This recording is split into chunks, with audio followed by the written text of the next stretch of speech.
Just what is Kwasi Kwarteng going to have to do to try and sort out the public finances? Well, we have one answer from the Institute for Fiscal Studies. We've got their green budget. It basically looks at all of this stuff. And here, perhaps, is the most important chart. It shows you the national debt, so the total amount that the UK government owes.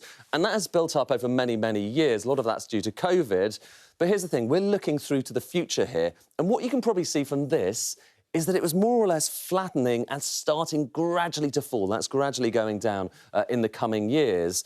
But here's what happened in the mini-budget. The government basically added a lot to it. So whether it's the energy price guarantee or all of those other measures reversing those tax increases, you can see that's going up. And that's the thing that markets are concerned about. Certainly the IFS is concerned about it as well.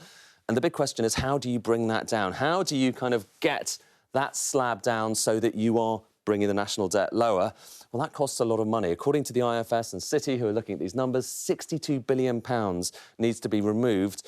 And where do you get £62 billion from? Well, it's a lot of money. Let me just show you, for illustration, some of the things you could cut or change to get to it. But it's just illustration. This stuff is pretty controversial. For instance, uprating benefits by earnings, so not raising them in line with inflation. It means a real terms cut for those, many of those who are on benefits. £13 billion you can get from that. You can get about £14 billion by cutting your investment spending. But here's the thing. Investment spending is one of the things that generates growth. And if this government really is about growth, that doesn't seem like the obvious thing to cut. Or, finally, you could cut non-NHS or defence spending, their day-to-day spending. That's basically like austerity.